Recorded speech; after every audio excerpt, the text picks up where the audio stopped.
Ya, Bismillahirrahmanirrahim. Assalamualaikum warahmatullahi wabarakatuh. Ya, bagaimana kabar Bapak Ibu? Semuanya sehat? Mohon kesediaannya dengan waktu yang sangat panas pada hari ini. Saya memohon partisipasi dari Bapak Ibu. Sebelum saya mengawali materi saya, ada yang memberikan sedikit ice breaking sebelum kita memulai materi. Ibu Mala bisa memberikan ice breaking atau dari Bapak Ibu yang bisa memberikan materi supaya ice breaking ya, supaya untuk memulai ini kita bisa lebih semangat dan lebih santai, relax begitu, jangan tegang. Bagaimana Ibu Mala bisa ice breaking? Kalau begitu saya, Bapak Ibu bisa minta waktunya sedikit, bisa berdiri, ya, berpasangan, bikin barisan Bapak Ibu, barisan, harus saling pegang pundak gitu. Yang di depan berarti dia harus, yang di belakang pegang pundak depan. Ya, ini Ibu Rina masih ada. Iya. Sudah? Silakan bebas. Nanti mengikuti arahan saya, Bapak Ibu ya. Ya. Bebas mau cari seperti apa, merdeka. Ya. Sudah Bapak Ibu? Siap? Baik. Mungkin ada sedikit gerakan-gerakan. Yang Ibu hamil mungkin menyesuaikan saja. Ya. Baik. Ketika saya bilang sesungguhnya, Bapak Ibu perhatikan. Ketika saya bilang kiri, harus ke kiri. Kalau kanan, ke kanan. Itu sesungguhnya. Kalau saya bilang sebaliknya, kalau saya bilang kiri, harus gimana? Ke kanan. Siap Bapak Ibu? Siap. Baik. Sesungguhnya kanan, kiri. Ada yang susah? Oke, belum konsentrasi. Baik, kembalikan konsentrasi Anda. Baik, saya ulangi. Sesungguhnya kanan, kiri, maju, mundur, kebalikan, kiri. Kalau saya bilang kebalikan, berarti saya bilang kanan harus ke kiri. Berarti belum fokus. Sekali lagi. Ya baik. Sebaliknya kanan, kiri. Iya baik, terima kasih Bapak Ibu. Silakan duduk kembali.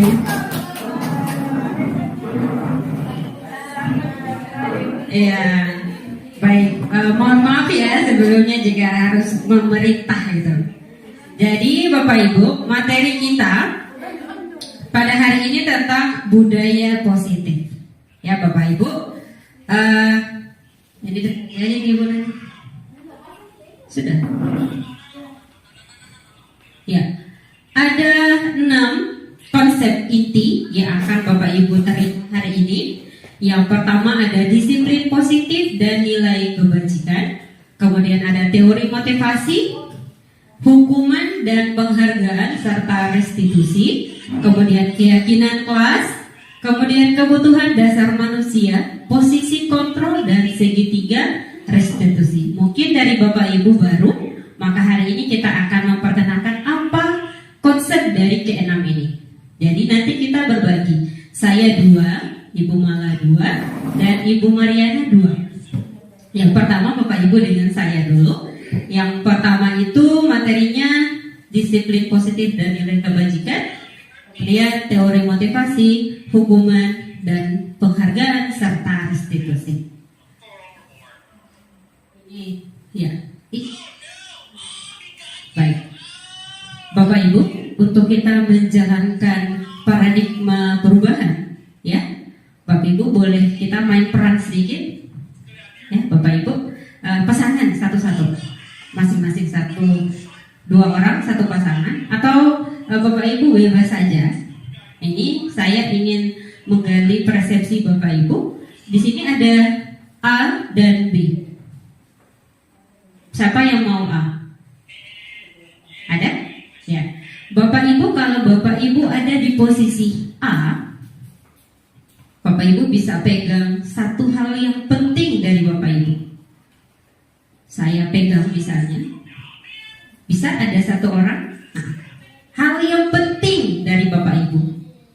Kemudian ada teman di samping membujuk Bapak Ibu untuk meminta hal penting yang Bapak Ibu pegang. Coba Bapak Ibu perhatikan. Kira-kira apa yang terjadi? Apakah Bapak Ibu ingin memberikan itu kepada orang yang meminta?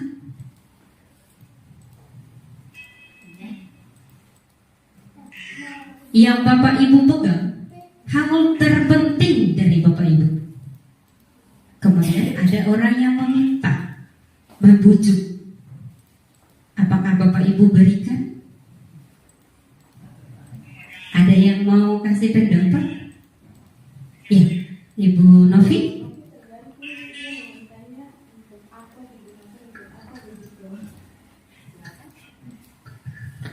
Kalau Novi lihat dulu, dia meminta digunakan untuk apa? Memang penting banget buat dia juga, atau hanya sekedar meminta saja? Baik, terima kasih Ibu Novi. Jadi Ibu Novi itu tergantung dia mau kasih dan tidak, tergantung untuk apa. Tapi kalau misalnya Bapak Ibu pikir ini penting untuk diri Bapak Ibu, apakah Bapak Ibu akan memberikan itu? Yang Bapak Ibu merasa, menurut dia penting, menurut saya juga penting. Apakah saya mau kasih? Kasih tidak Bapak Ibu? Kasih tidak? Kasih. Ini penting untuk Bapak Ibu. Untuk diri saya, kalau saya kasih, saya mau dapat apa? Ini diri saya. Apakah Bapak Ibu akan kasih? Ya? Berarti ada yang kasih, ada yang tidak. Tergantung ya. Pertanyaan saya, yang mengontrol kasih dan tidak itu siapa? Itu siapa? Yang mengontrol itu kasih dan tidak itu siapa? Siapa? Pemahaman. Tepuk tangan dulu Ibu. Pemahaman. Apakah orang lain yang mengontrol Bapak Ibu? Berarti yang mengontrol siapa? Yang kasih dan tidak itu siapa? Ya, diri sendiri. Ya, diri sendiri. Antara kasih dan tidak itu kita sendiri yang menentukan. Jadi kita sendiri yang merubah paradigma kita. Jadi dimulai dari diri kita. Mau berbudaya positif atau tidak, ya kita sendiri yang menentukan. Yang berikut, perubahan paradigma atau teori kontrol tadi, kontrol diri. Ada beberapa hal yang harus kita pahami. Yang pertama, ilusi bahwa guru mengontrol murid. Ilusi itu apa Bapak Ibu? Hayalan. Berarti itu tidak benar Bang. Tidak benar selamanya guru itu mengontrol murid. Karena yang kontrol itu siapa? Iya, kalau murid berarti murid sendiri, bukan kita guru. Yang kedua, ilusi bahwa kritik dan membuat orang merasa bersalah dapat menguatkan karakter. Ini biar Tomo bilang tidak, harus seperti itu. Karena itu kita tidak boleh mengontrol siapapun. Karena sekalipun kita sudah bilang jangan, tetap dorong melakukan. Karena yang kontrol adalah mereka sendiri. Yang berikut, ilusi bahwa semua penguatan positif, efektif, dan bermanfaat. Dan yang berikut adalah ilusi bahwa orang dewasa memiliki hak untuk memaksa. Ini yang harus kita pahami Bapak Ibu. Kita tidak boleh memaksa orang karena dia mau ikut dan tidak, tergantung dia, bukan kita. Kita hanya melakukan apa? Perubahan di diri kita dan melakukan pembiasaan-pembiasaan dari diri kita sendiri. Ya, perubahan paradigma ini yang harus kita pikirkan. Dari stimulus respon ke teori kontrol. Tadi sudah saya tanyakan, siapa sesungguhnya yang memiliki kontrol?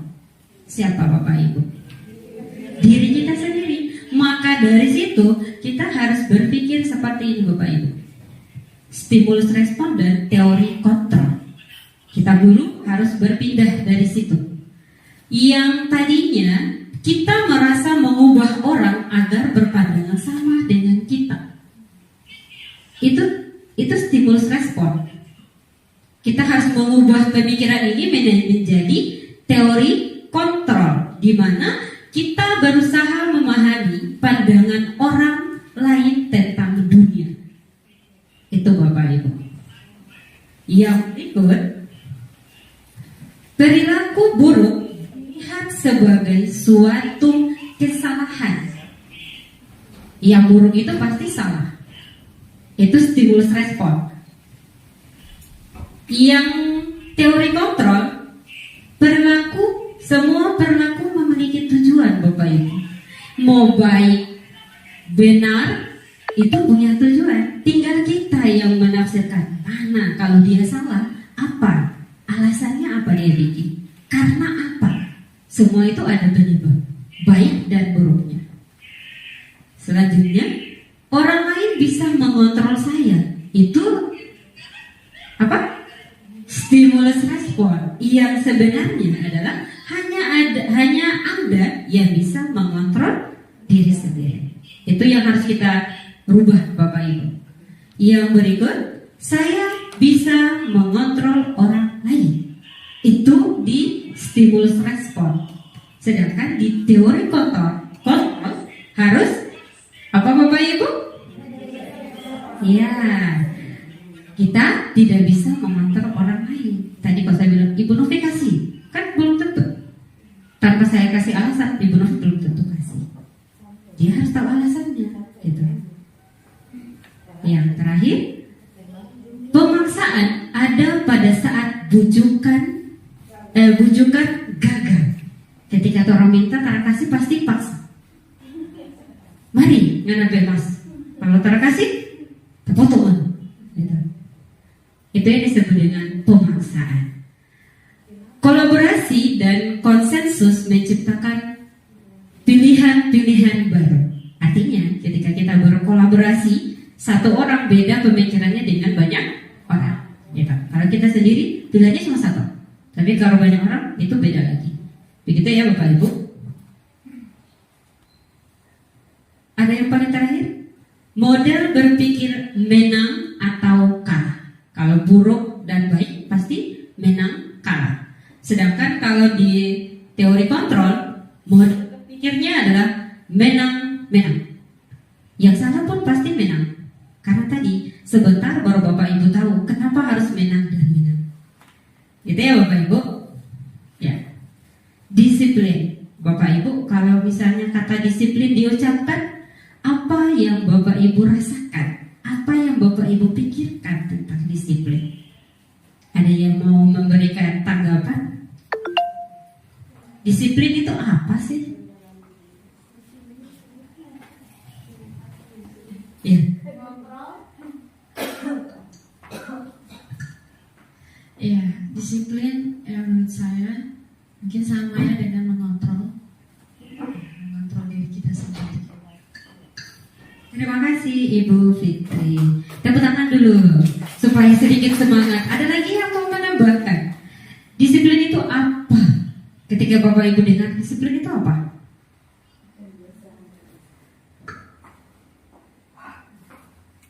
Pembiasaan baik. Pembiasaan baik. Terima kasih Ibu Mana. Tepuk tangan dulu.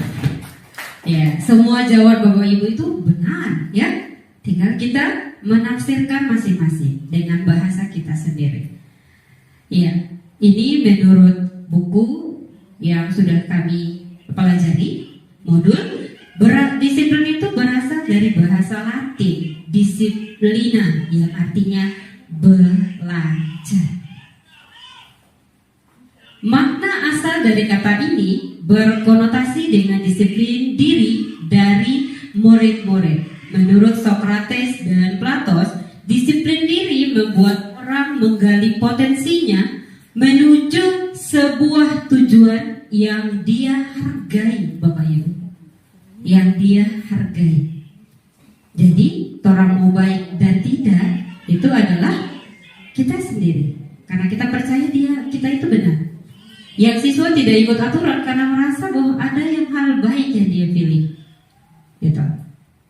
Tergantung dari nilai kontrol diri kita sendiri. Disiplin positif.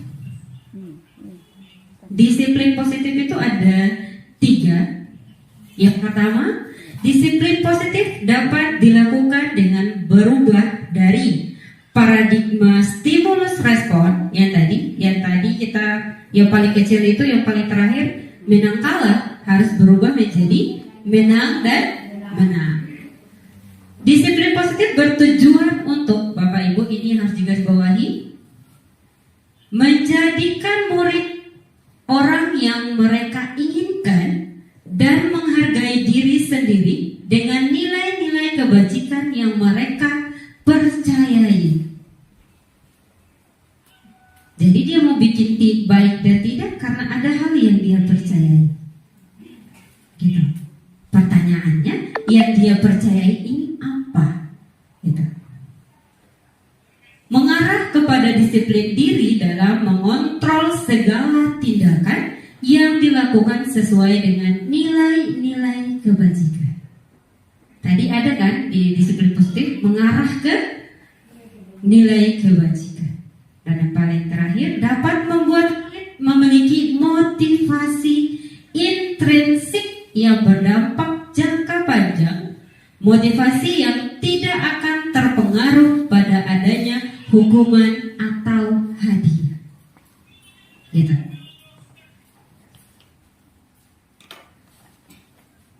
Inilah banyak sekali nilai-nilai kebajikan yang kebanyakan orang tanamkan, tergantung mereka. Ini Bapak Ibu kelihatan? Bisa kelihatan? Ada, kalau yang mata umum pasti sudah kelihatan. Saya bacakan Bapak Ibu ya. Ini menurut IBD, nilai kebajikan yang pertama ini dikelompokkan.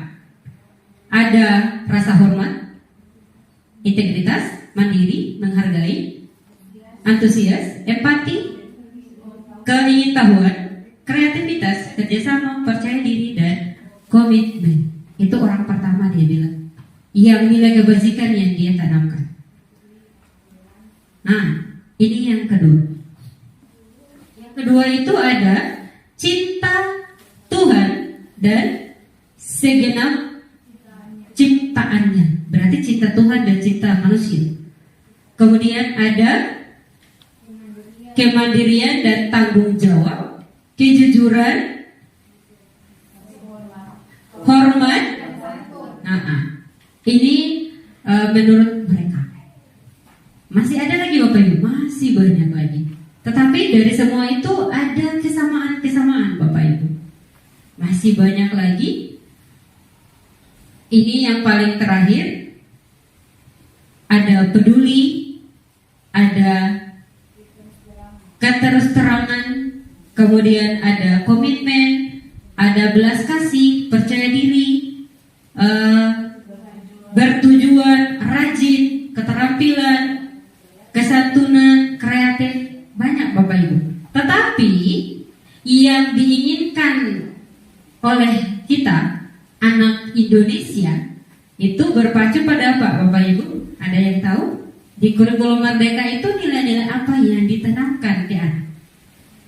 Ada yang tahu Bapak Ibu? Nilai-nilai apa? Karakter apa? Iya, profil pelajar Pancasila. Yang pertama itu ada, ya, beriman dan bertakwa.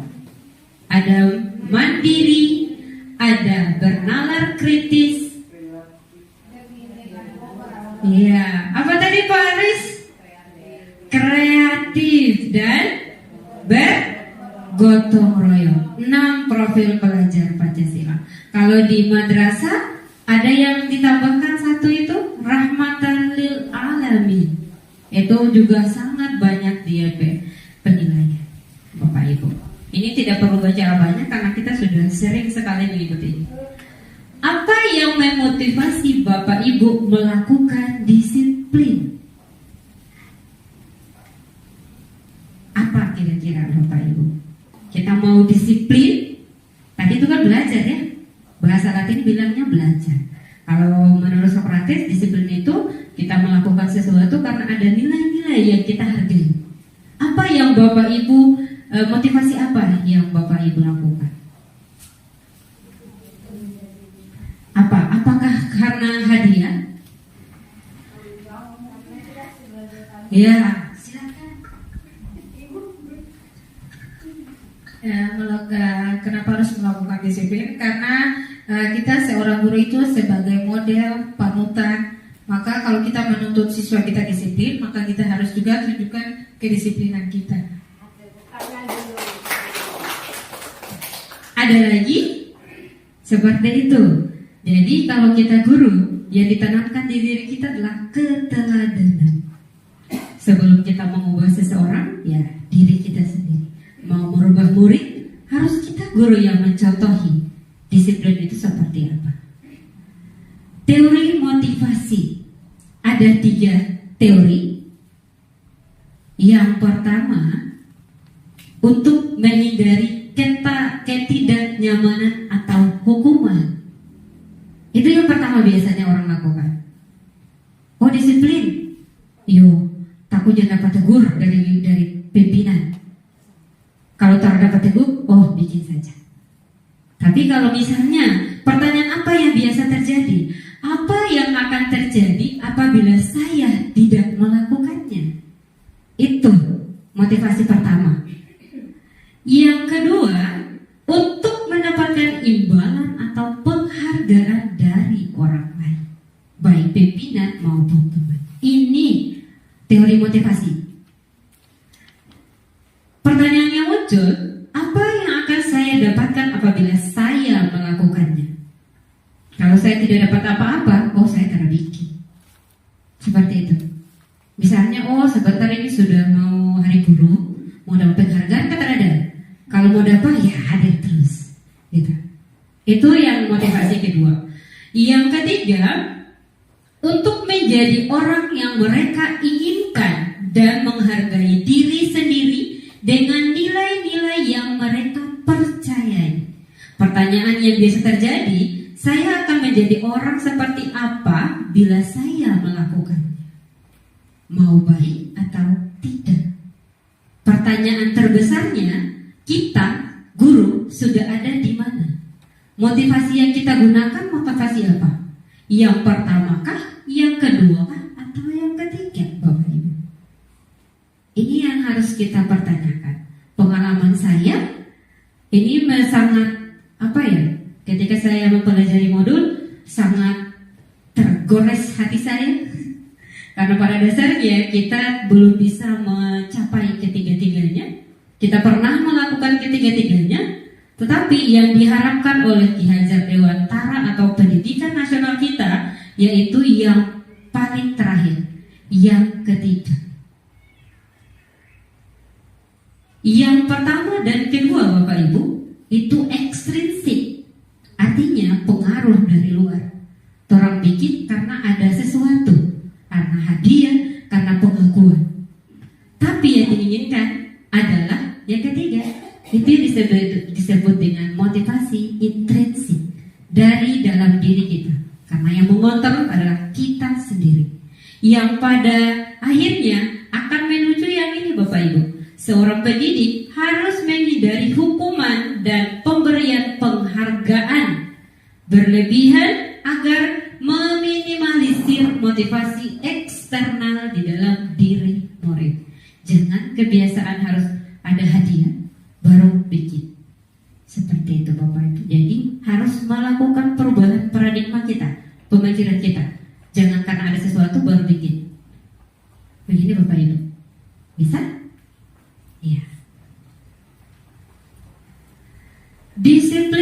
positif. Tujuannya adalah nih, menanamkan motivasi yang ketiga. Motivasi apa tadi Bapak Ibu? Cek. Motivasi yang ketiga apa? Apa?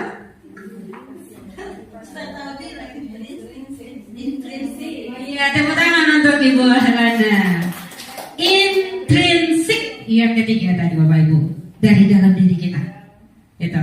Jadi murid-murid kita yaitu untuk menjadi orang yang mereka inginkan dan menghargai diri sendiri dengan nilai-nilai yang mereka percayai. Yang mana maka kita harus mengenali murid-murid kita, mau mereka apa, ketika bikin salah apa, bikin baik apa, Bapak Ibu. Ya, Bapak Ibu, ini sedikit refleksi untuk diri kita. Ini saya yang bikin Bang. Ini akibat terlambat, saya suruh cabut rumput di ujung sana di lab komputer biasanya. Bapak Ibu, pada Bapak Ibu, ini hukuman atau konsekuensi?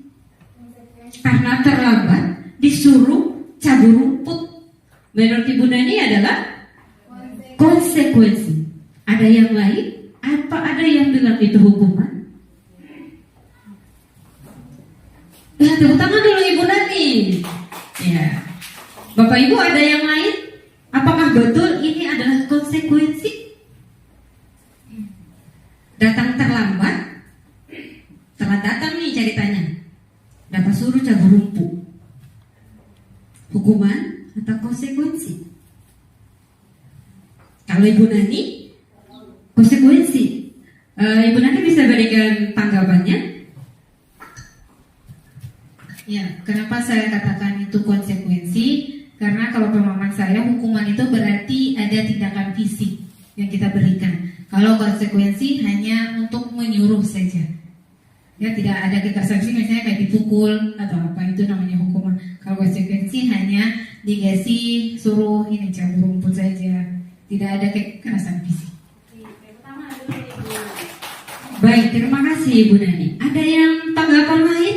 Oh, saya tidak mau, saya bilang itu hukuman. Ada? Pak Rudin? Oh ya, Ibu Novi, silakan. Kalau menurut saya itu adalah hukuman, karena hukuman itu adalah sesuatu yang dijatuhkan kepada pelaku yang melanggar. Misalkan itu terlambat, berarti dikasih cabut rumput. Kalau konsekuensi itu berarti apa ya? Setiap siswa yang terlambat harus cabut rumput, itu konsekuensi saya terlambat. Tapi kalau hanya sebagian yang pada saat itu terlambat disuruh cuci rumput atau bisa jadi saya cuci WC, misalkan, itu hukuman menurut saya. Iya, luar biasa. Terima kasih untuk Ibu Novi dan Ibu Nani. Baik, saya tidak bisa bilang benar dan salah. Sebentar, Bapak Ibu yang akan menentukan apakah dia benar atau dia salah, atau apakah konsekuensi atau hukuman. Ya, Bapak Ibu, kita lanjut. Apakah Anda setuju dengan tindakan guru terhadap mereka? Mengapa? Kalau misalnya terlambat terus cabut rumput, Bapak Ibu setuju tidak? Karena saya yang suruh, berarti Ibu Bapak setuju dengan saya? Setuju? Terlambat suruh cabut rumput. Bagaimana? Menurut Anda, tindakan guru terhadap mereka adalah sebuah hukuman atau konsekuensi? Mengapa? Tadi sudah dijawab. Ibu Nani bilang konsekuensi karena tidak ada tindakan fisik. Kalau Ibu Novi, hukuman. Baik, Bapak Ibu ada yang mau tambah? Mungkin ada gambaran? Iya, Ibu Lana. Ini kalau menurut saya tergantung dari guru yang memberikan hukuman. Kalau seandainya aturan sekolah, kalau ada murid yang terlambat diberi hukuman cuci rumput, berarti itu aturan sekolah yang buat. Tapi kalau hukuman tadi, ya dari guru sendiri lagi kita kasih hukuman supaya jangan terulang lagi, besoknya tidak terlambat lagi. Begitu barangkali dari saya. Ya, semangat. Terima kasih luar biasa. Jadi menurut Ibu Ahlana, tergantung. Kalau memang sudah ada kesepakatan, maka disebut dengan konsekuensi. Kalau tidak, berarti dia adalah hukuman gitu. Ya, baik, kita lihat jawabannya Bapak Ibu sama-sama. Ya, hukuman dan konsekuensi. Ada dua identitas Bapak Ibu. Ada identitas gagal dan ada identitas sukses. Kalau kita pakai hukuman, identitasnya pasti gagal. Biar kita bilang tidak. Sedangkan yang sukses ada dua, konsekuensi atau restitusi. Bapak Ibu. Kita lihat satu-satu. Iya. Bapak Ibu kelihatan? Sesuatu yang menyakitkan seharusnya terjadi. Itu hukuman. Harus terjadi. Sedangkan konsekuensi, sesuatu harus terjadi. Ya, kalau misalnya dia terlambat, kalau sudah tadi ada konsekuensi menurut Ibu Ahlana. Ya. Kemudian restitusi merupakan pilihan. Itu. Yang baru Bapak Ibu belum tahu toh? Nah, sobat, ikuti sampai terakhir supaya tahu. Ya. Yang berikut, ketika Bapak Ibu kasih hukuman, tidak nyaman untuk murid atau anak. Kalau konsekuensi, tidak nyaman untuk murid untuk jangka pendek. Kalau hukuman, jangka panjang. Kalau restitusi, menguatkan untuk murid. Sebentar nanti baru Bapak Ibu tahu apa sih dari tadi bila-bila restitusi. Gitu. Ya. Dan yang berikut, murid akan tersakiti. Beban pun tersumpah. Pasti dong sakit. Tapi kalau sudah ada konsekuensi, kalau sudah ada kesepakatan, dia harus terima. Gitu. Sedangkan murid, kalau restitusi, murid mendapatkan penguatan. Bapak Ibu pilih yang mana? Hukuman, konsekuensi, atau restitusi? Restitusi juga aman. Nanti sebentar Bapak Ibu. Sepakat ya? Kita pakai restitusi ya? Tidak ada konsekuensi dan tidak ada hukuman. Baik. Ini kalau hukuman dia negatif berarti tidak baik. Paling tidak semuanya dihindari. Sedangkan netral tergantung kondisi, pakai dan tidak. Sedangkan positif kan tidak mungkin, hal positif kita tinggalkan. Kita pakai saja. Sepakat ya Bapak Ibu? Untuk kalau hukuman modenya paksaan. Kalau stimulus respon itu kita lihat dulu apa sih yang terjadi, baru kita berikan respon. Oh nanti kan begini. Gitu. Sedangkan restitusi harus pakai apa Ibu? Teori kontrol yang 3 tadi. Kita harus pakai yang intrinsik. Oke.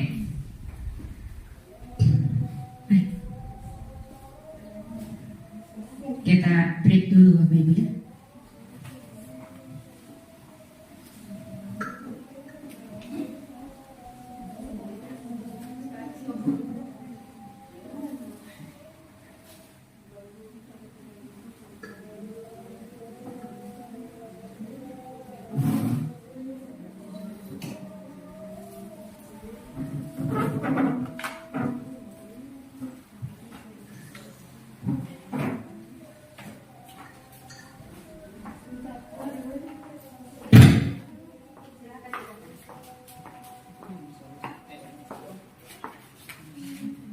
Lanjut ya.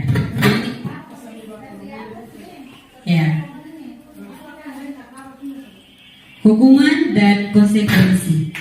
Ini Bapak Ibu, hukuman bersifat tidak terencana atau tiba-tiba. Anak atau murid tidak tahu apa yang akan terjadi dan tidak dilibatkan. Kemudian umumnya bentuk-bentuk konsekuensi dibuat oleh pihak guru atau sekolah dan murid sudah mengetahui sebelumnya konsekuensi yang akan diterima bila ada pelanggaran. Sama dengan tadi Ibu Ahlana bilang, kalau misalnya sudah ada kesepakatan, ya pasti itu bentuknya konsekuensi. Jika tidak, maka tidak bukan konsekuensi tapi hukuman. Begitu Bapak Ibu. Ini bisa kelihatan ya Bapak Ibu? Saya baca sudah kalau begitu. Duduk di bangku di pinggir lapangan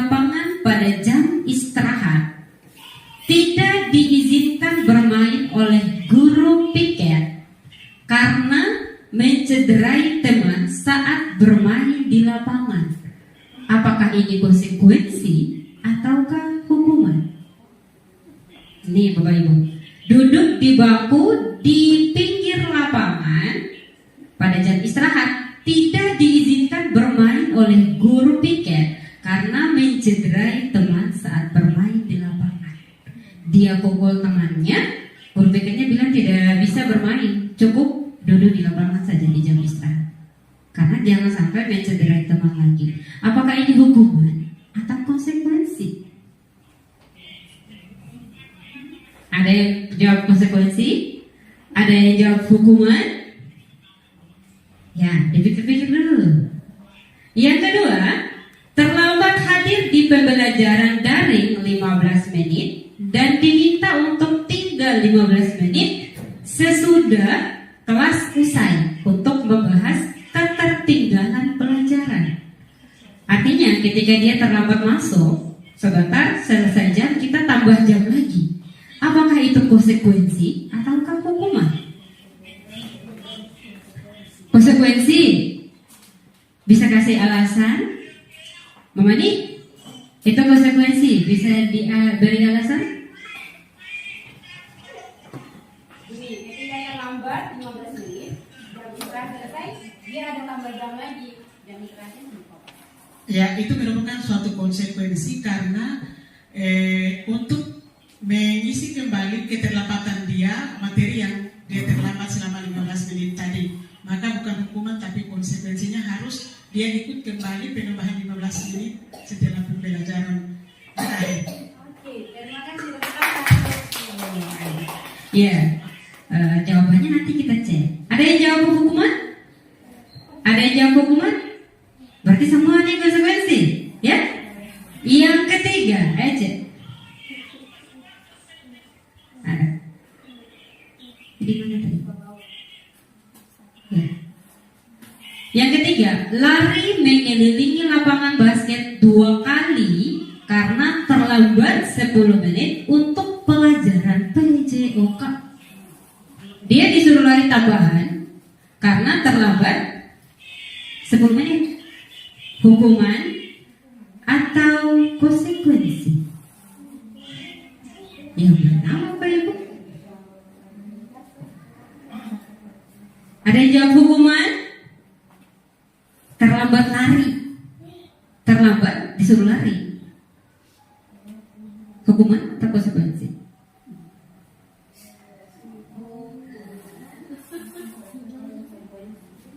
Konsekuensi. Bisa dikasih alasan? Ya, terima kasih.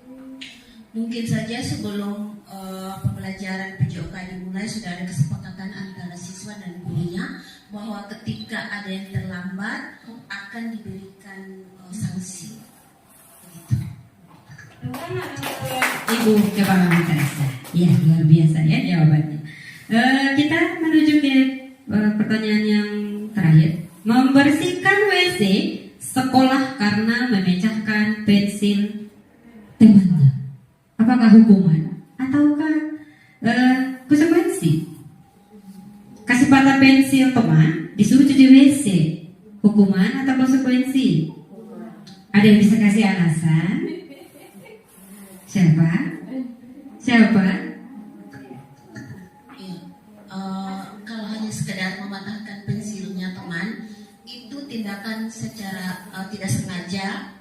Mungkin saja setelah ketika pembelajaran ada yang mematahkan penanya teman, itu sebelumnya tidak ada aturan bahwa ketika mematahkan pensilnya teman harus dihukum karena itu perbuatan yang tidak disengaja. Terima kasih. Ulangan lagi ya. Ibu Kepala Madrasah. Baik, kita cek jawabannya Bapak Ibu. Yang pertama adalah konsekuensi. Ya, kenapa konsekuensi? Karena sejalan lah begitu. Karena takut dia bermain di teman, kalau dia pukul lagi, berarti istirahat supaya jangan dia pukul.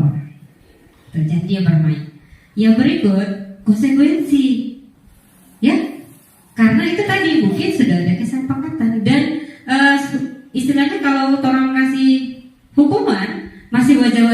aja cuman lari kan, karena kebetulan juga olahraga. Gitu. Yang berikut adalah juga konsekuensi, masih sejalan, gitu. Masih wajar ketika antara kesalahan dan hukuman itu masih selaras begitu. Belum, kalau yang ini jelas dia adalah hukuman karena tidak nyambung. Cuman kasih patah pensil, cuci-cucinya WC. Gitu. Gitu ya Bapak Ibu ya. Jadi bukan karena fisik dan non fisik, tapi antara hukuman dan pelanggaran yang kita berikan harus sesuai dengan yang dia langgarkan. Gitu. Kalau dia terlambat masuk kelas, hukumannya apa? Jangan suruh cuci rumput, itu tidak sesuai. Gitu. Tambahan jam itu baru sesuai. Itu ya. Nah, cek yang terakhir. Murid diminta untuk push up 15 kali karena tidak menggunakan masker ke sekolah. Hukuman atau konsekuensi? Tidak pakai masker, disuruh push up, sejalan tidak? Menurut Bapak Ibu, belum tanya hukuman atau konsekuensi, sejalan tidak ini? Kalau tidak sejalan berarti hukuman. Pintar. Yang berikut, menggantikan kertas tugas teman yang telah dicoret-coretnya. Artinya ketika dia coret sama buku, disuruh ganti dengan kertas baru. Hukuman atau konsekuensi? Sepakat? Iya. Jadi dia adalah konsekuensi, masih selaras. Sampai di sini Bapak Ibu ada yang mau ditanyakan? Iya. Bapak Ibu tadi sudah hukuman dan konsekuensi. Yang sekarang adalah penghargaan Bapak Ibu. Menurut Bapak Ibu, penghargaan itu harus atau tidak? Perlu atau tidak? Penghargaan. Penghargaan ya, bukan hadiah. Hadiah ya, bukan apresiasi. Penghargaan perlu tidak?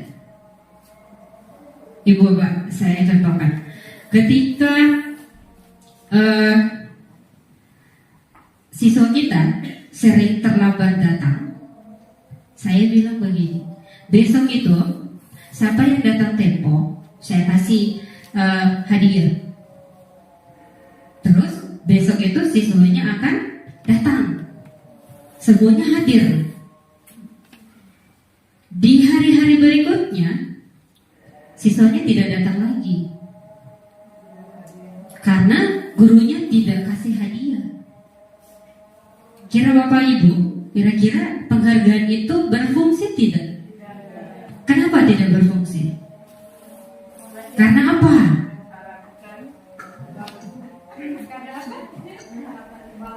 Iya, karena mengharapkan imbalan, mengharapkan hadiah. Berarti dia pakai motivasi kedua, karena dia menginginkan hadiah. Gitu. Jadi hadiah itu sebenarnya tidak efektif, ya. Ini Bapak Ibu. Penghargaan itu pengaruhnya jangka pendek dan jangka panjang. Kemudian penghargaan tidak efektif. Penghargaan merusak hubungan. Penghargaan mengurangi ketepatan. Penghargaan menurunkan kualitas. Penghargaan mematikan kreativitas. Penghargaan menghukum. Dan yang terakhir, motivasi dari dalam diri motivasi intrinsik.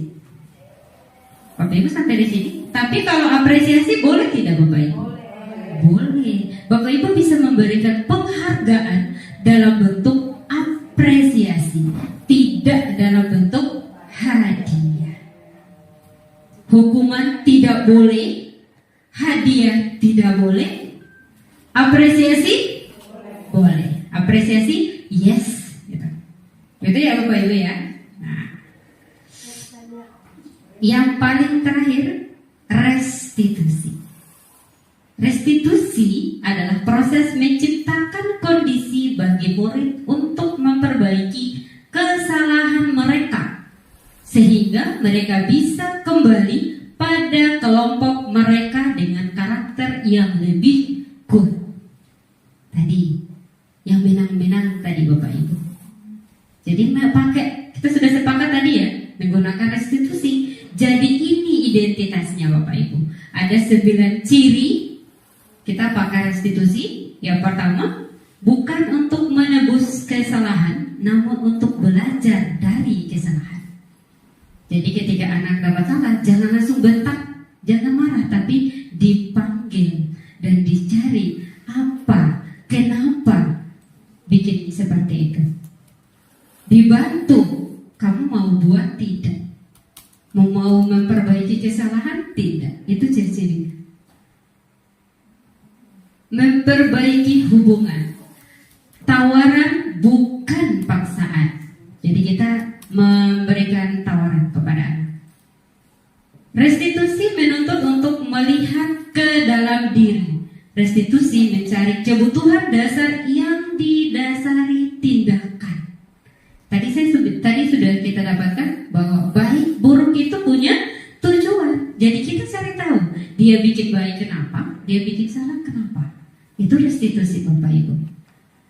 Restitusi diri adalah cara yang paling baik. Restitusi fokus pada karakter bukan tindakan.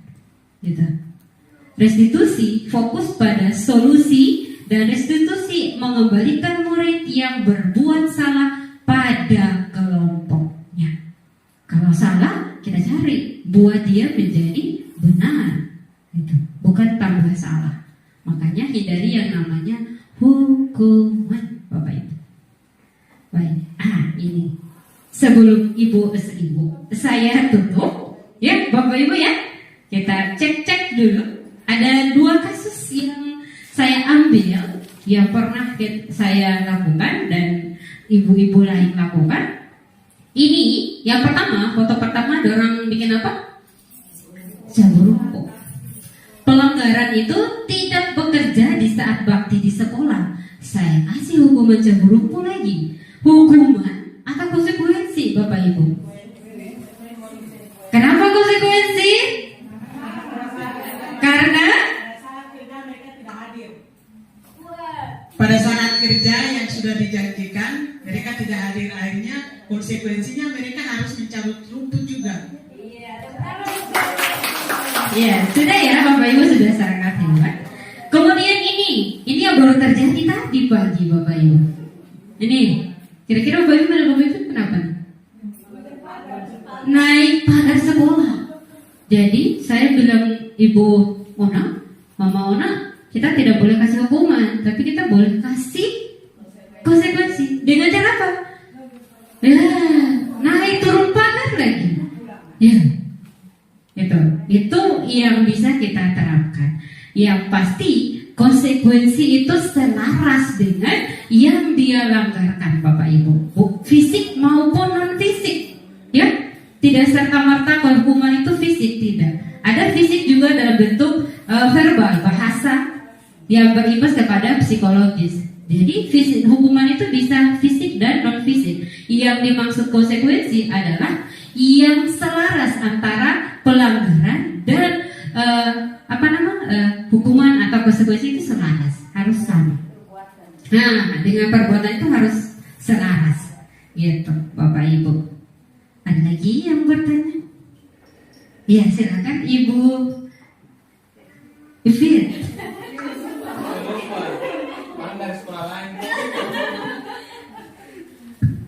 Oke, bismillahirrahmanirrahim. Pertanyaan saya, kapan saat yang baik untuk restitusinya dilakukan? Ya, terima kasih tepuk tangan. Ya, pertanyaan yang sangat luar biasa dari Ibu Fit. Kapan? Berarti Ibu Fit ini sudah tidak sabar lagi untuk melakukan, Bapak Ibu. Restitusi itu tidak ada batas dan tidak ada jadwal, bebas. Ketika Bapak Ibu menemukan kesalahan anak dilanggar siang malam, Bapak Ibu waktu kapan ada siap. Yang penting ada caranya, ada langkah-langkahnya Bapak Ibu.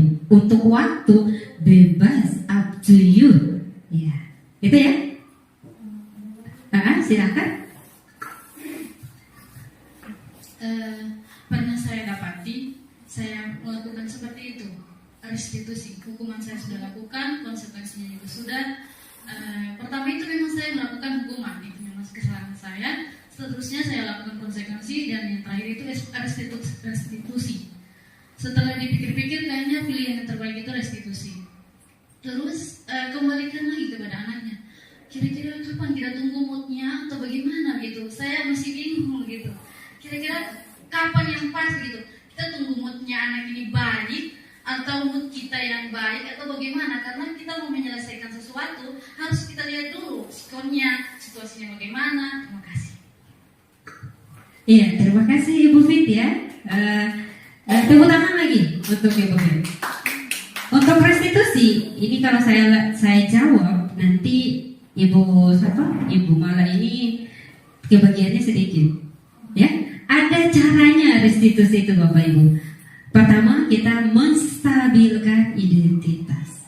Di situ kita mengontrol emosi siswa, mengikuti apa yang dia pikirkan. Kalau dia merasa dia berbuat salah tapi dia berasa benar, maka kita harus membenarkan dia dengan ada kata-kata atau kalimat pertanyaan yang memancing bahwa dia merasa dia benar.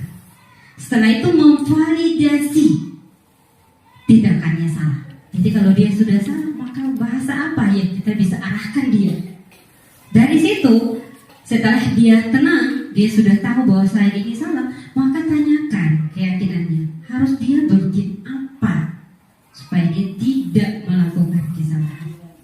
Gitu. Ada 3 langkah restitusi. Nanti dia lebih jelasnya ke Ibu Mala. Ya, itu saja yang perlu saya sampaikan. Terima kasih Bapak Ibu sekalian. Saya ingin berbagi pengalaman Bapak Ibu sebelum saya akhiri. Ketika saya mempelajari di guru penggerak ini Bapak Ibu, banyak hal yang saya dapatkan, banyak hal perubahan yang saya alami. Bagaimana saya merasa diri saya telah melakukan sedikit pelanggaran dan banyak pelanggaran, karena saya tidak tahu posisi saya seperti apa. Kita guru, ada posisinya Bapak Ibu, sehingga kita bisa menggunakan restitusi. Gitu. Kita harus tahu dulu, kita di posisi mana. Nanti lebih detail ada di Ibu Mala tentang posisi kontrol. Kita guru di mana dan diselesaikan seperti apa. Gitu. Saya hanya menyampaikan Bapak Ibu disiplin seperti apa, teori apa yang harus kita gunakan di dalam diri kita, dan harus kita berikan apa? Hukuman, konsekuensi, atau restitusi. Gitu. Kita sudah sepakat restitusi, maka kita harus melakukannya dengan 3 tahap. Jadi sebelum pertama kali saya melakukan restitusi, saya sudah pernah lakukan Bapak Ibu, tapi tidak sampai selesai. Saya hanya sampai di validasi, tidak membantu siswa mendapatkan solusi. Itu yang menjadi pengalaman saya. Dan rasa yang saya dapatkan pada hari ini adalah sebelum-sebelumnya saya menyadari diri saya bukan di posisi sebenarnya seorang guru. Setelah saya ikuti baru saya dapat bahwa saya harus di manajer, sehingga saya bisa menjalankan restitusi. Mungkin itu saja yang dapat saya sampaikan Bapak Ibu. Saya mohon terima kasih banyak. Thank you. Ya, untuk kita semua Bapak Ibu, saya ingin memberikan satu asbrigit penutup Bapak Ibu. Sebelum saya tutup, Ketika tepuk salut namanya Bapak Ibu. Tepuk salut untuk kita semua. Ada 3 gelombang. Gelombang pertama, boleh tepuk tangan, boleh tepuk mulut. Ya. Kalau saya bilang salut. Kalau saya bilang bas, berarti salut. Kalau bilang cempreng, itu apa itu ya? Siap? 1, 2, 3, tepuk salut. Bas, tepuk salut. Tepuk cempreng.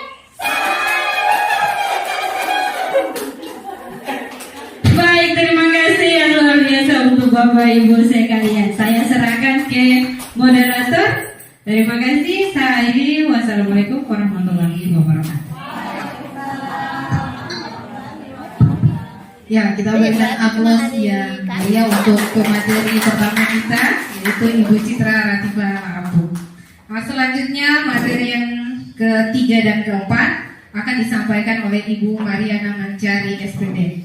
Kepada Ibu dipersilakan.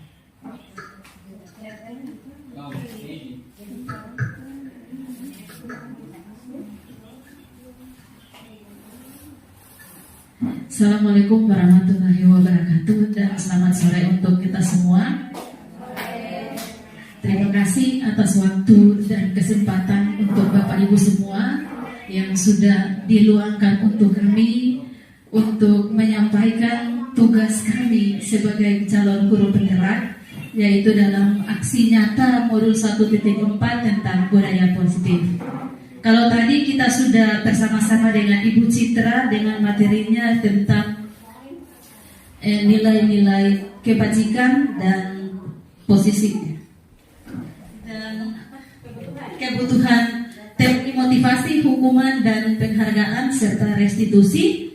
Sekarang kita akan masuk dengan materi saya, yaitu keyakinan kelas dan kebutuhan dasar manusia. Bapak Ibu, sebenarnya materi ini harus disampaikan secara utuh. Tapi karena menyangkut dengan waktu kita, maka kita berbagi karena kita semua adalah berada di satu sekolah yang sama, sehingga kita berbagi tugas dan tanggung jawab.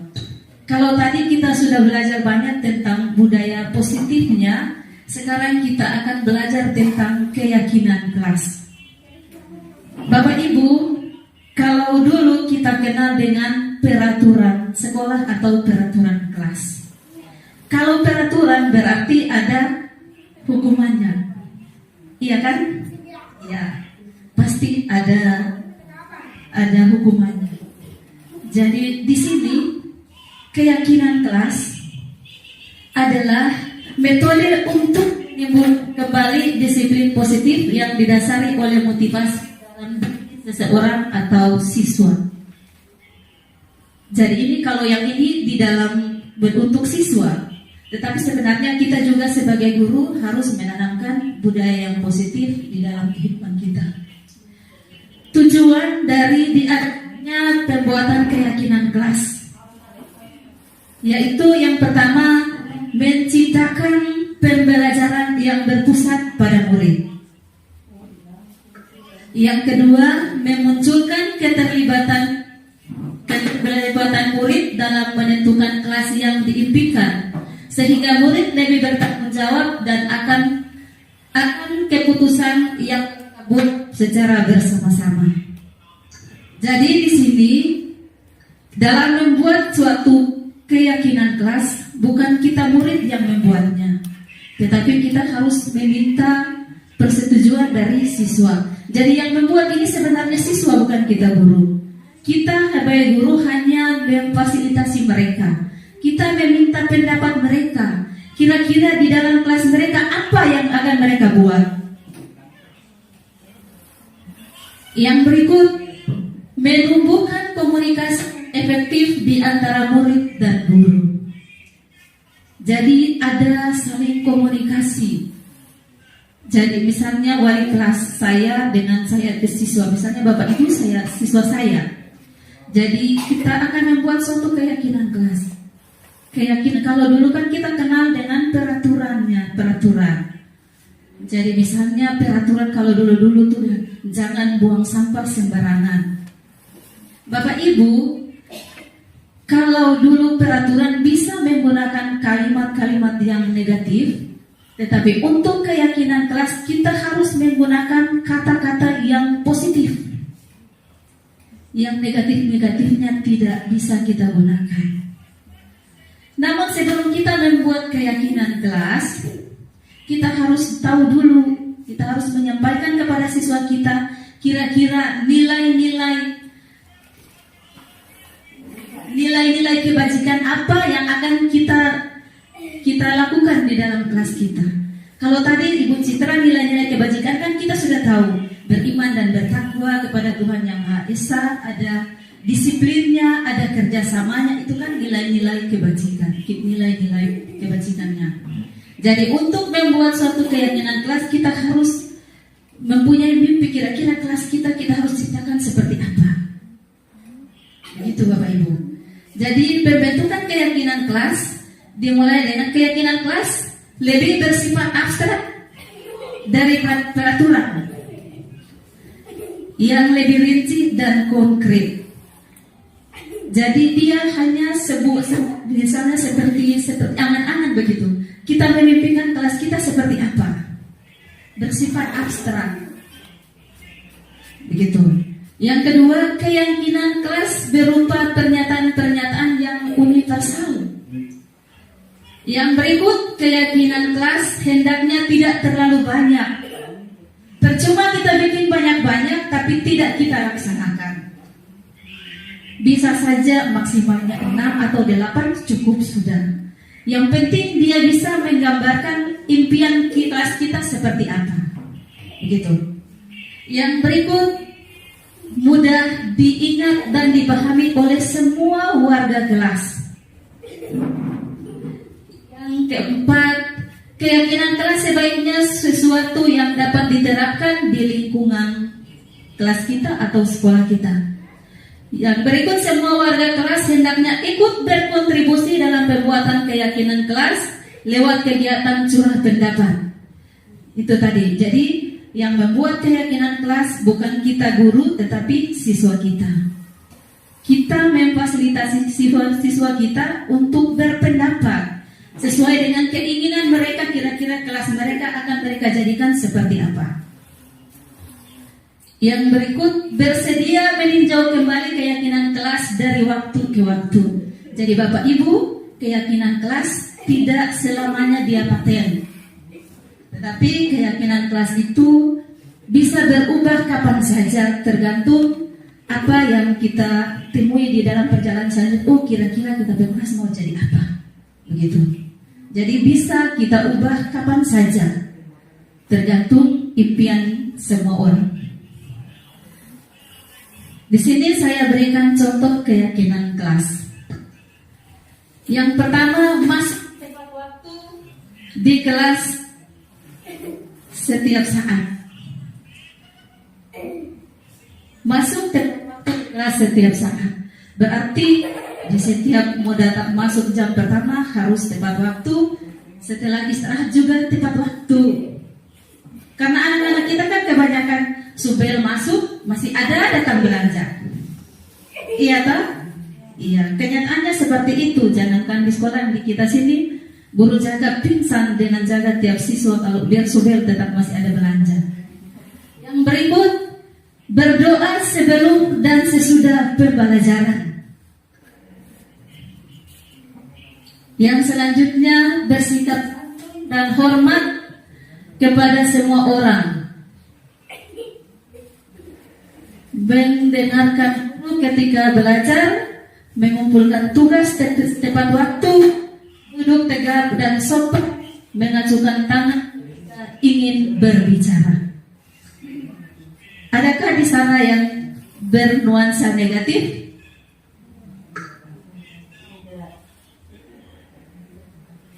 Itu jadi keyakinan kelas dia harus menggunakan kata-kata yang positif. Yang berikut, kebutuhan dasar manusia. Bapak Ibu, kebutuhan dasar manusia adalah segala sesuatu yang dibutuhkan oleh manusia untuk mempertahankan keseimbangan kondisi fisiologis dan psikologis yang bertujuan untuk mempertahankan kehidupan dan kesehatan. Seluruh tindakan yang kita lakukan memiliki tujuan tertentu, dan semua usaha terbaik yang kita lakukan adalah dalam rangka agar kebutuhan dasar kita terpenuhi dengan baik. Itu adalah kebutuhan dasar kita sebagai manusia. Bapak Ibu, kebutuhan dasar kita sebagai manusia itu ada 5. Yang pertama, kebutuhan untuk bertahan hidup. Yang kedua, kasih sayang dan rasa diterima. Ketiga, penguasaan. Keempat, ada kebebasan. Dan yang kelima, ada kesenangan. Di mana kebutuhan untuk bertahan hidup bisa kita peroleh dari akan makanan, pakaian, tempat tinggal, keamanan, dan kesehatan. Itu adalah kebutuhan untuk bertahan hidup. Sedangkan untuk kasih sayang dan rasa diterima, misalnya itu rasa diterima, dipedulikan, berbagi, kerjasama, menjadi bagian dari dalam kelompok. Yang untuk berikut penguasa, di situ ada harga diri, ada keinginan untuk dianggap, memimpin, berprestasi, diakui, dan keinginan untuk selalu didengar. Yang berikut kebebasan. Kebebasan itu di dalamnya ada mandiri, memiliki pilihan, mencoba hal yang baru, mampu mengendalikan arah dirinya. Dan yang terakhir, kesenangan. Kesenangan di sana ada bermain, humor, antusias, dan tertawa. Bapak Ibu, di sini saya punya satu kasus. Nanti Bapak Ibu dari kasus ini kira-kira kebutuhan apa yang diperlukan oleh Arya. Tahun ini Arya berusia 17 tahun. Ia senang sekali ketika ayahnya mulai mengajarkan cara menyetir mobil. Setiap akhir pekan ia berlatih menyetir. Ia terlihat senang sekali. Berlatih sampai akhirnya ia bisa menyetir mobil dengan baik dan lancar. Ketika ibunya bertanya pada Arya, apa yang membuat dia ingin bisa menyetir mobil? Ibunya bertanya keinginannya. Dari kasus ini, dari bacaan kita ini, kira-kira nilai atau kebutuhan apa yang dibutuhkan oleh Arya? Dan pertanyaan berikut. Pertanyaan yang pertama, aku merasa bangga dan keren, Ibu. Kira-kira kebutuhan apa yang Arya butuhkan? Dari kalimat yang Arya jawab nih, aku merasa bangga dan keren. Kebutuhan akan apa itu? Apakah penguasaan, kasih sayang, ataukah yang lain-lain? Yang berikut, biar bisa jalan-jalan naik mobil sama teman-teman. Kebutuhan apa yang Arya butuh? Yang ketiga, aku senang bisa pergi ke tempat-tempat yang aku suka. Kebutuhan apakah itu? Yang terakhir, menyetir mobil itu seru. Kira-kira kebutuhan apa yang dibutuhkan oleh Arya? Kembali ke kebutuhan dasar manusia tadi, biar mereka ibu-ibu, bapak-bapak bisa di belakang.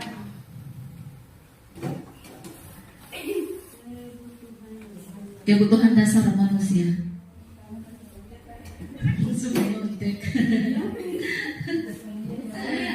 Iya.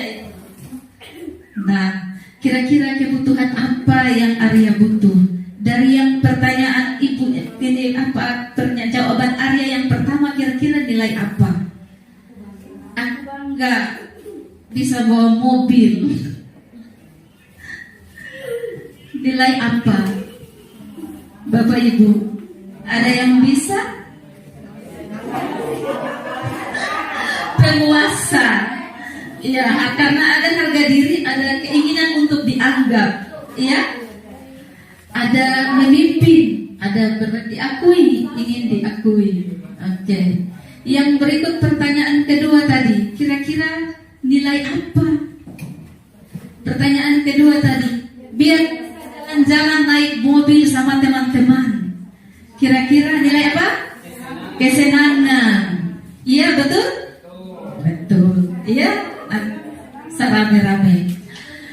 ketiga, aku senang bisa pergi ke tempat-tempat yang aku suka. Apa? Kebebasan. Kemana saja dia mau pergi. Yang berikut, menyetir mobil itu sangat seru. Nilai apakah itu? Apa itu Bapak Ibu? Nilai apa? Kebutuhan apa? Penguasaan. Iya betul? Salah. Jadi yang jawaban Arya yang pertama, dia merasa membutuhkan penguasa. Yang berikut, biar bisa jalan-jalan, nilai kasih sayang dan rasa diterima. Yang berikut, aku senang bisa pergi ke tempat-tempat yang aku suka. Kebebasan. Yang berikut adalah nilai kesenangan. Ya Bapak Ibu, itu saja materi dari saya menyangkut dengan keyakinan kelas dan nilai-nilai dan kebutuhan dasar manusia. Kita akan lanjutkan dengan materi selanjutnya yang akan dibawakan oleh Ibu Mala dan menyangkut dengan posisi kontrol kita sebagai guru dan segitiga restitusi dalam menyelesaikan masalah. Sekian dari saya. Wassalamualaikum warahmatullahi wabarakatuh dan selamat sore.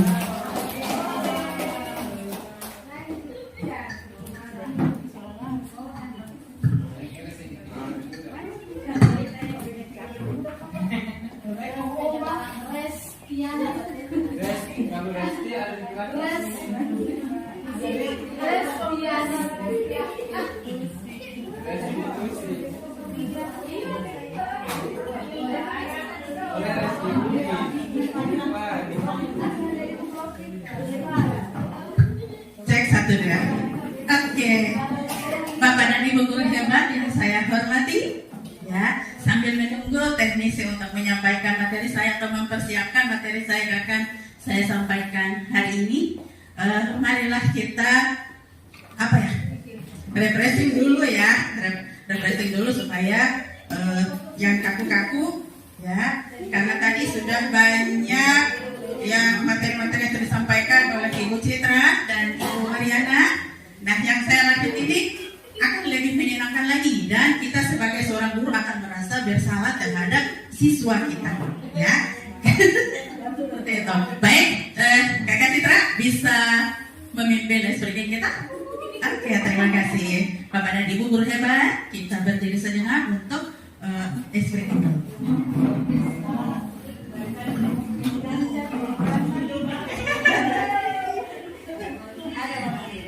Ya, Bapak Ibu masih semangat? Masih. Kita regangkan tangan sedikit. Ya, saya menyanyi, Bapak Ibu ikut ya? Ya, siap. Siap ya? Oke, baik. Tangan ke atas menggapai bintang, tangan ke samping burung yang terbang, tangan ke depan ikan berenang, duduk yang rapi, kita mulai. Iya, terima kasih kepada Kakak Citra yang sudah memimpin diskusi kita pada sore hari ini. Ya, sambil menunggu permintaan dari Mama Ni tentang pisang hijau segera disiapkan. Tapi pisangnya saya bukan esnya ya. Baik, Bapak dan Ibu guru hebat yang saya hormati, di sini saya akan menyampaikan ya tentang penyebaran budaya positif aksi nyata kami CGP di modul 1.4 ya. Kepada rekan guru saya sudah kenal saya toh Nur Hamid SPD dari SMP Negeri 14 Halmahera Selatan. Saya CGP angkatan 9. Lanjut Kakak.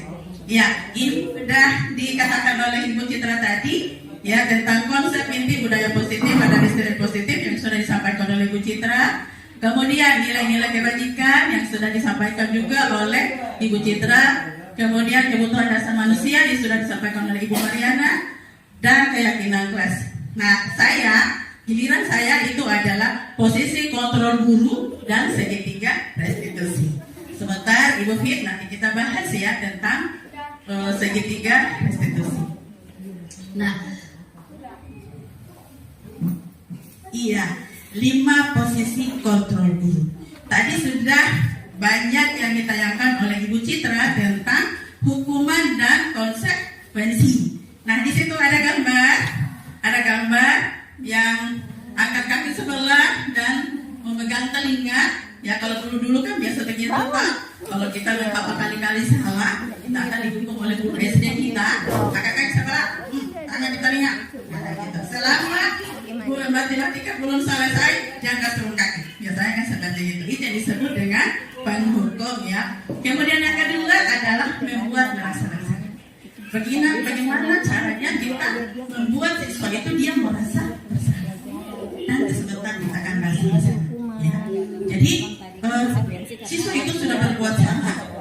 Kita buat dia bagaimana caranya supaya dia merasa bersalah dan dia mengakui kesalahan. Kemudian yang berikut adalah kita guru sebagai teman.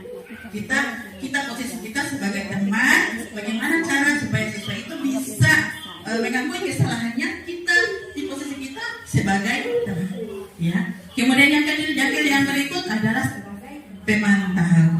Nah, kalau pemantau biasanya anak-anak lagi ujian, anak-anak lagi ulangan harian misalnya, kita sebagai pemantau. Kita pantau, ini nyontek kata dia. Itu posisi kita sebagai seorang pemantau.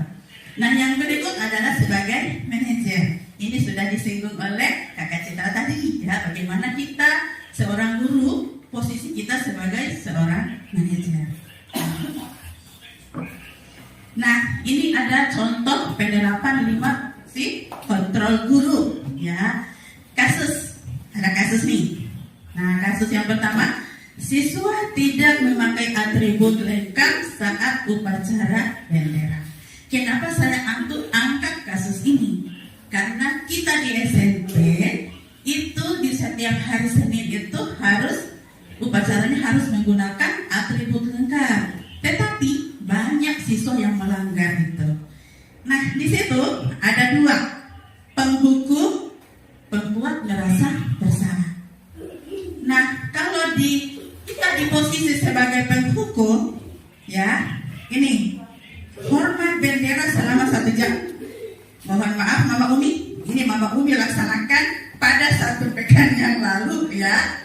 Itu ada anak-anak dengan saat bendera naik, ada anak-anak bermain di belakang karena sudah ditegur berulang-ulang, tapi tetap saja, maka cara ini yang digunakan. Hormat bendera. Nah, gitu. Dan kita posisi kita sebagai orang penghukum.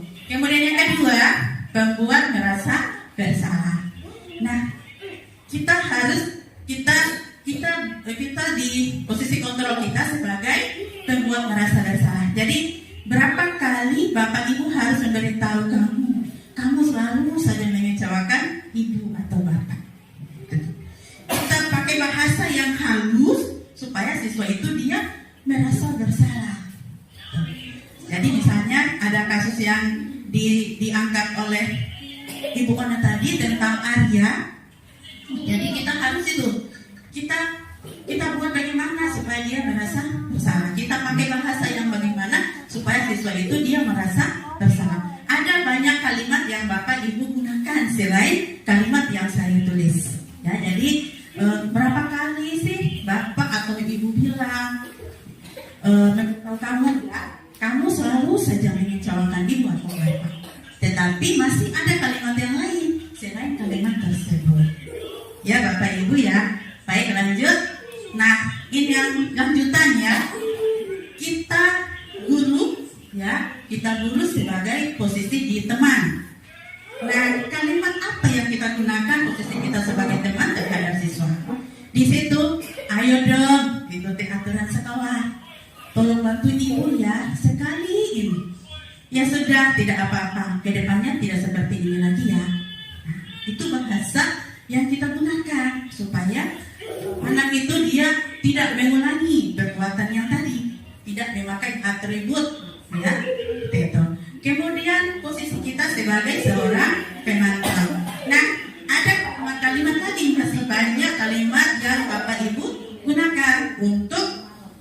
posisi sebagai seorang pemantau. Nah, di sini kalimat yang saya angkat yaitu kamu sudah melanggar peraturan sekolah. Kamu tahu konsekuensinya? Nah, itu kan?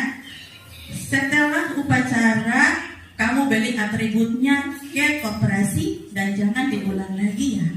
Nah, seperti itu. Tetapi kalau anak-anak kita pakai bahasa yang halus, pakai bahasa yang lembut.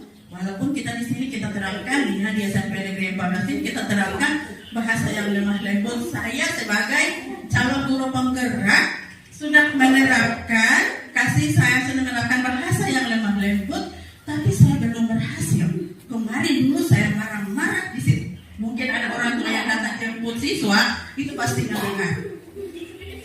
Kita gimana ya, kalau kita sudah berusaha menggunakan bahasa kasih, sudah menggunakan bahasa yang lemah lembut, tetapi kalau bukan saya salahkan orang tua ya, mungkin di siswa kita ada orang tuanya ada di sini, Ibu Wayana ya, tetapi mungkin begitulah lingkunganlah yang sangat berpengaruh ya, lingkungan yang sangat berpengaruh sehingga membentukkan karakter anak seperti itu. Jadi kita di SMP Negeri 14 ini sudah 3 orang calon guru penggerak, sudah 2 orang pengajar praktik, ya. Dan kalau sudah menjadi pengajar praktik berarti beliau-beliau ini sudah melewati guru penggerak. Jadi sudah mendekati 5 orang. Tetapi penerapan itu dianggap bahwa kalau menurut saya belum berhasil untuk menerapkan posisi 5 posisi kontrol guru. Ya, seperti itu. Nah, yang berikut adalah posisi sebagai manajer. Apakah kamu tahu kesalahanmu? Kira-kira bagaimana kamu memperbaiki kesalahanmu?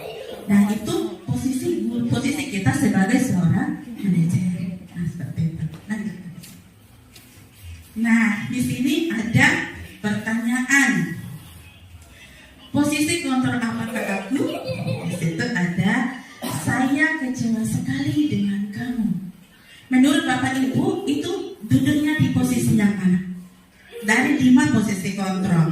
Dari posisi sebagai seorang teman, posisi manajer, posisi pemantau, dan posisi, ada 5 posisi kontrol tadi ya. Jadi di aku ya, posisi kontrol apakah aku? Saya kecewa sekali dengan kamu. Ada yang bisa? Iya, silakan start. Saya bersuara besar, Pak. Baik, terima kasih.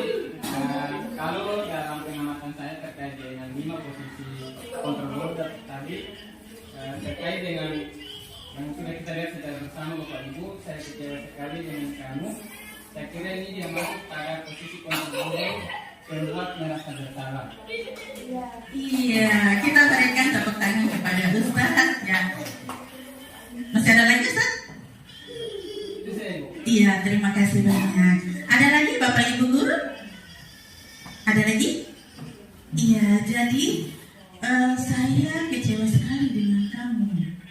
Nah, itu di posisi kontrol menurut Ustaz itu adalah di posisi kontrol membuat merasa bersalah. Yang berikut, posisi kontrol apakah aku? Nah, pertanyaannya, kamu tidak pernah benar melakukannya. Kamu tidak pernah benar melakukannya. Di posisi mana aku? Ayo, Bapak dan Ibu guru hebat, silakan. Lupa, kita kembali lagi 5 kebutuhan, 5 posisi kontrol guru. Nah, ya, sebagai penghukum, hormat bendera. Nah, membuat merasa bersalah itu katanya. Berapa kali Bapak dan Ibu sudah harus memberitahu kamu?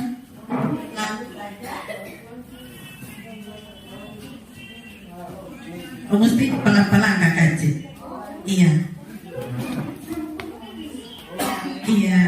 Jadi ini ya, tadi Ustadz mengatakan bahwa saya kecewa dengan kamu. Jadi menurut Ustadz itu membuat merasa bersalah. Berapa kali Ibu Bapak harus memberitahu kamu? Kamu selalu saja mengecewakan Ibu Bapak. Nah, kalau posisi itu disuruh hormat bendera atau disuruh apalagi ya tadi angkat kaki sebelah dan pegang telinga ya, itu disebut dengan penghukum. Nah yang berikut ini sebagai teman, ayo dong ya ikuti aturan sekolah, tolong bantu ibu ya sekali ini saja, tidak apa-apa, kedepannya tidak seperti itu lagi ya. Nah itu sebagai teman, posisi kita, posisi guru sebagai seorang teman. Nah kalau penantang seperti itu, udah paham? Sudah bisa mengingatnya? Kembali ke pertanyaan. Nah, kamu tidak pernah benar melakukannya. Ini di posisi apa? Posisi hukum. Ya, kita berikan.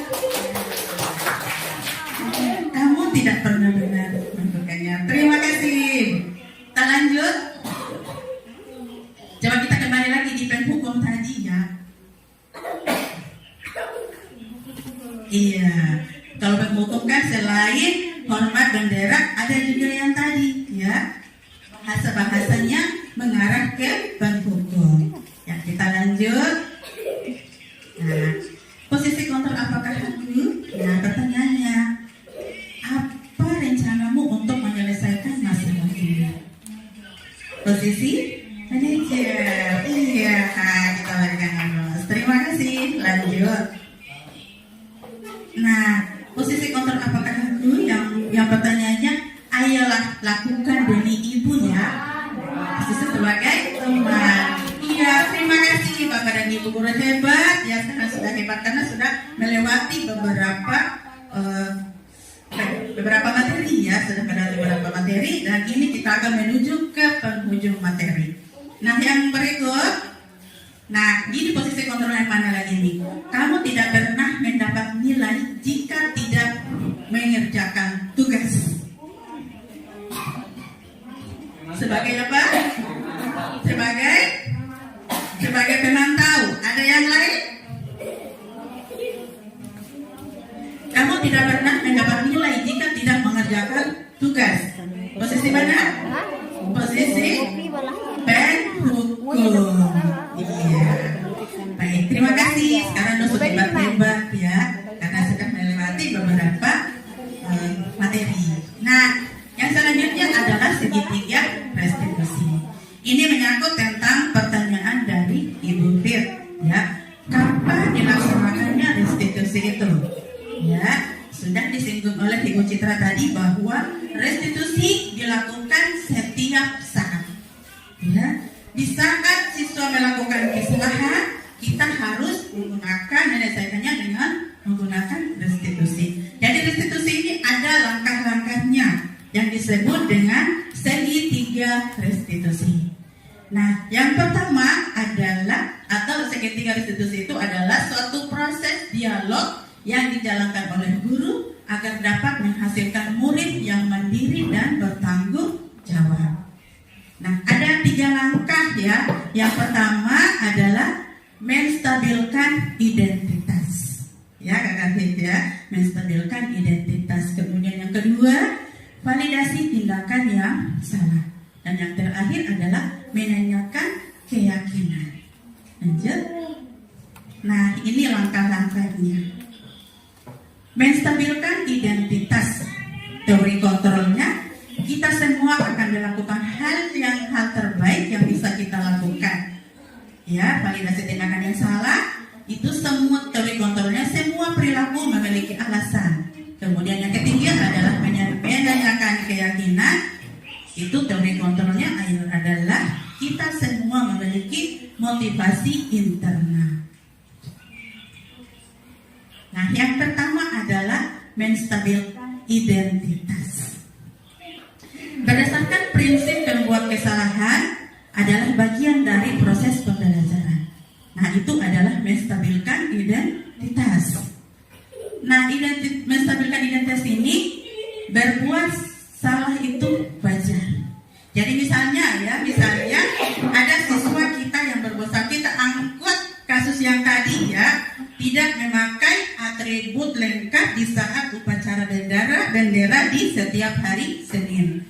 Nah, kalau kita menyelesaikan masalah tersebut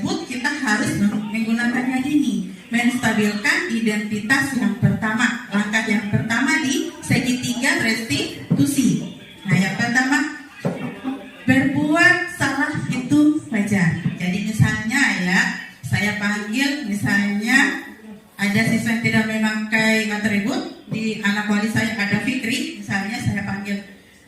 Setelah dipanggil kita sudah duduk ya, kita sudah duduk berhadapan. Nanti sebentar di akhir dari materi saya ada salah satu contoh ya untuk menerapkan restitusi segitiga restitusi untuk menyelesaikan permasalahan siswa ya, seperti itu. Jadi yang pertama kita harus menstabilkan identitas siswa dulu. Nah, jadi ada pertanyaan-pertanyaan yang harus kita tanyakan kepada siswa tersebut. Yang pertama, kita harus menjelaskan bahwa atau kita harus menstabilkan identitas itu, kita membuat siswa itu dia tidak merasa bersalah gitu. Dia harus tenang begitu pada saat kita panggil, dia tidak merasa takut di saat kita panggil. Jadi ada bahasa tertentu misalnya berbuat salah itu wajar. Tidak ada manusia yang sempurna. Ibu bapak juga pernah melakukan itu ya. Ibu tidak mau mencari siapa yang salah, tapi ibu ingin mencari solusi dari permasalahan ini. Kamu berhak merasa begitu. Itu ada kalimat-kalimat yang kita lakukan, yang kita gunakan pada saat menstabilkan identitas siswa. Nah, yang berikut, validasi tindakan yang salah. Berdasarkan prinsip, setiap perilaku berupaya memenuhi suatu kebutuhan tertentu. Nah, di situ ada kalimat-kalimat yang harus kita gunakan agar siswa itu dia mengakui kesalahannya. Dia mengakui kesalahannya. Di situ kamu pasti punya alasan mengapa melakukan hal itu. Ya. Kemudian padahal kamu bisa melakukan yang lebih buruk dari ini ya. Nah, kemudian kamu patut bangga karena telah melindungi sesuatu yang penting buatmu. Dan yang berikut, kamu melakukannya karena mempertahankan sesuatu yang penting bagimu. Gitu. Nah, yang terakhir adalah menanyakan keyakinan kelas. Nah, menanyakan keyakinan ini yang tadi sudah diulas oleh Ibu Mariana tentang keyakinan kelas yang kita sudah sama-sama buat dengan siswa di dalam kelas. Jadi keyakinan kelas itu beda dengan peraturan ya. Kalau sudah dijelaskan tadi bahwa keyakinan kelas itu menggunakan bahasa-bahasa yang positif. Jadi kalau misalnya dulu jangan terlambat. Nah, kalau untuk jangan datang terlambat berarti kita pakai bahasa positifnya datang tepat waktu. Gitu. Ya. Nah, di sini ada menanyakan keyakinan. Kita harus tahu keyakinan kelas yang kita sudah buat supaya siswa dia mengakui kesalahannya dengan keyakinan kelas yang kita sudah sama-sama buat. Misalnya ya, apa keyakinan kelas kita? Nah, misalnya tadi atribut tidak lengkap. Misalnya kalau keyakinan kelas kita menggunakan atribut lengkap di setiap hari Senin misalnya. Terus di sini kita akan tanyakan apa keyakinan kelas kita? Pasti dia jawab. Oh, keyakinan kelas kita itu ini kita harus menggunakan seragam lengkap di setiap hari Senin. Nah, kemudian yang kedua, nilai-nilai apa yang telah disepakati bersama? Nilai-nilai kebajikan yang dimaksud, yang sudah dijelaskan panjang lebar oleh Ibu Citra tadi. Masih ingat kan Bapak dan Ibu guru hebat? Iya, terima kasih. Kemudian yang berikut, seperti apa gambaran sebuah kelas yang ideal menurut kamu? Kalimat-kalimat itu dia akan menjawab. Siswa itu akan menjawab. Kalau kita tanyakan dengan penuh senyuman, ya dengan penuh lembut, ya. Ini kemarin ya sebagai satu cerita kita ada buat video. Kita buat video tentang penerapan restitusi ya, penerapan segitiga restitusi. Ini contohnya ya. Terdengar ya.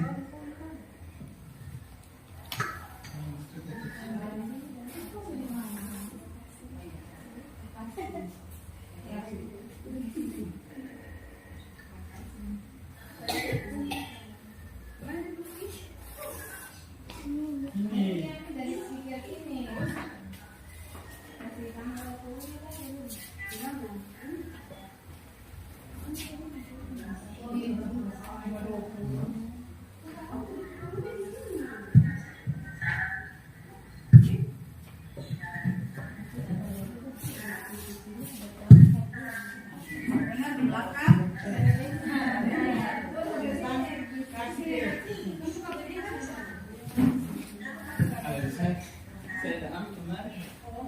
Kita lihat di motor yang kasih.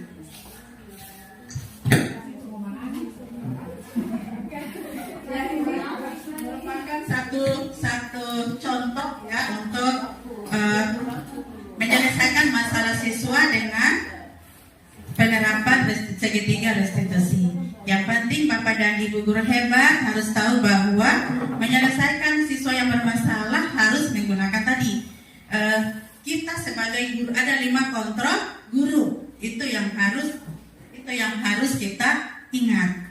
Posisi kita sebagai apa? Posisi sebagai kita teman, posisi sebagai manajer, sebagai penghukum, ya seperti itu.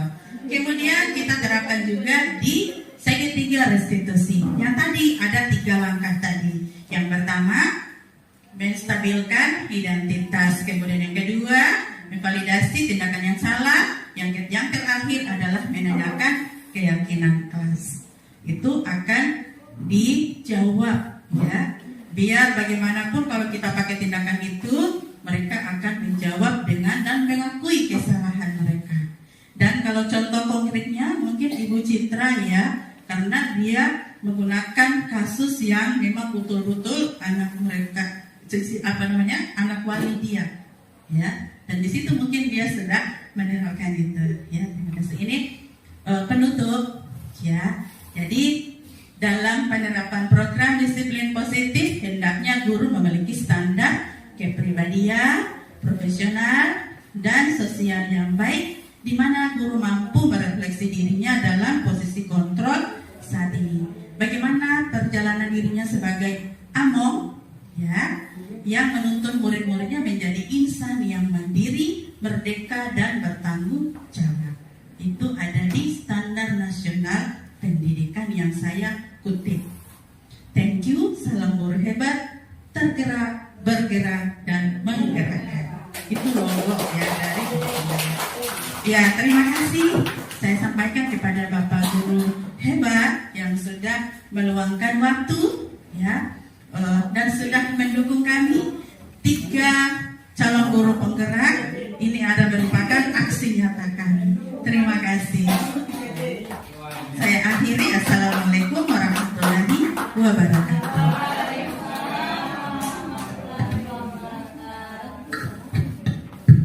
Ya, kita berikan aplaus dulu untuk ketiga CGP kita yang hebat, yang sudah telah memberikan begitu banyak materi yang luar biasa sebagai pegangan kita sebagai guru nantinya. Ya, dengan berakhirnya penyampaian materi oleh Ibu Nurmala Hamid SPD, maka berakhir juga rangkaian kegiatan komunitas Lembah Sibela SMP Negeri 14 Halmahera Selatan dengan tema budaya positif. Semoga materi yang sudah disampaikan oleh ketiga Ibu CGP ini bisa kita terapkan di diri kita, kemudian di sekolah kita masing-masing. Untuk itu, dengan menutup kegiatan ini, saya mengajak kita semua untuk mengucapkan hamdalah. Alhamdulillah. Ya, demikian saya ucapkan wabillahi taufik wal hidayah. Wassalamualaikum warahmatullahi wabarakatuh. Iya, terima kasih yang kesekian kalinya. Tapi Bapak dan Ibu guru hebat yang kami hormati, jangan dulu meninggalkan tempat karena sebentar ada snack ya, akan snack yang akan hadir di sini.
Saya merasa lega ketika diajak berbicara dengan ibu, soalnya dapat membantu saya dalam mencari solusi untuk melengkapi tugas saya yang belum dikumpulkan ke guru mata pelajaran, sehingga saya dapat diberi kesempatan dari guru MAPER untuk melengkapi tugas saya yang tertunda. Assalamualaikum warahmatullahi wabarakatuh. Perkenalkan, nama saya Arudin Malanto. Saya rekan kerja dari Ibu Citra Ratifala Abu di SMP Negeri 14 Halmahera Selatan. Menurut saya, penjelasan dari Ibu Citra Ratifa tentang budaya positif khususnya pada materi hukuman, restitusi, dan konsekuensi sangat bernilai positif. Budaya positif terlaksana dengan baik apabila adanya kerjasama antar warga sekolah tanpa ada paksaan dari pihak manapun. Kemudian banyak hal yang kami dapatkan setelah mengikuti penjelasan dari Ibu Citra, baik dalam hal penanganan siswa yang ada di sekolah. Banyak ilmu, banyak hal yang kami dapatkan. Sekali lagi kami ucapkan terima kasih kepada Ibu Citra yang sudah memberikan penjelasan yang begitu banyak dan begitu luar biasa, sehingga kami banyak mendapatkan ilmu yang harus kami terapkan di sekolah. Semoga apa yang disampaikan bermanfaat dan juga terciptanya lingkungan belajar yang aman, nyaman, menyenangkan, dan berpihak pada murid. Sekali lagi terima kasih. Assalamualaikum warahmatullahi wabarakatuh.